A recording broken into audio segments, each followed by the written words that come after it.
एक मुंतखब अवामी नुमाइंदा जिसकी जिम्मेदारी अपने अवाम की आवाज को ईवान बाला तक पहुंचाना होती है, जब वो खुद को बेबस महसूस करे तो ये एक तशवीशनाक सूरत हाल की निशानदेही करता है। जी हाँ, बिल्कुल इसी तरह बलूचिस्तान के सीनियर सियासतदान जनाब सरदार अख्तर मेंगल साहब ने एक ऐसी ही लम्हे फिक्रिया पर मबनी कदम उठाते हुए कौमी असम्बली की रुकनियत से इस्तीफा देने का ऐलान कर दिया है। जनाब सरदार अख्तर मेंगल साहब के आखिरी अल्फाज कुछ इस तरह थे कि बलूचिस्तान की मौजूदा सूरत हाल ने मुझे ये कदम उठाने पर मजबूर किया है।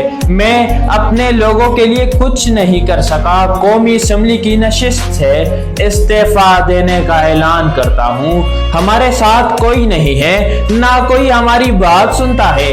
पाकिस्तान में सियासत से बेहतर है पकोड़ों की दुकान खोल लूं। मुल्क में सिर्फ नाम की हुकूमत रह गई है। ये असम्बली हमारी आवाज को नहीं सुनती तो इसमें बैठने का कोई फायदा नहीं है। मैं रियासत सदर वजीर आजम पर अदम एतमाद का ऐलान करता हूँ। उन्होंने बलूचिस्तान को कानूनी समझा हुआ है और वो इस कानूनी को मैनिफेस्टो के तहत चलाना चाहते हैं। मैं अपने हिस्से की एक खिश्त इस बुनियाद से निकालने जा रहा हूँ।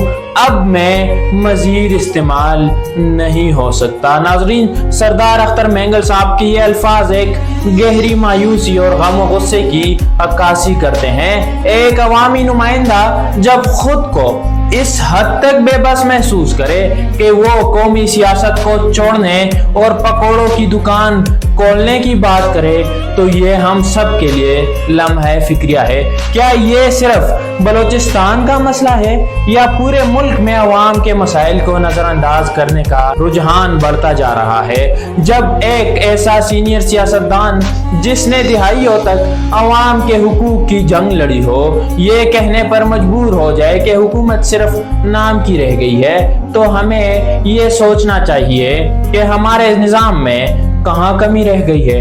क्या हमारी असम्बलियाँ वाकई अवाम की आवाज बन रही है या नहीं, या फिर सिर्फ चंद अफराद के मफादात की हिफाजत के लिए काम कर रही हैं? ये सवालात हर पाकिस्तानी के दिल में जन्म लेते हैं कि क्या हम इस मुल्क में वाकई जमहूरियत को मजबूत बना रहे हैं? क्या अवामी नुमाइंदे अपने अवाम के मसाइल हल कर पा रहे हैं या नहीं, या फिर हम सब एक ऐसे निज़ाम का हिस्सा बन चुके हैं जो सिर्फ नाम का है? आपके ख्यालात क्या है? क्या सरदार अख्तर मेंगल साहब का ये फैसला दुरुस्त है या फिर हमें अपने निज़ाम में बेहतरी की ज़रूरत है? कमेंट में अपनी राय का इजहार ज़रूर करें। बहुत शुक्रिया।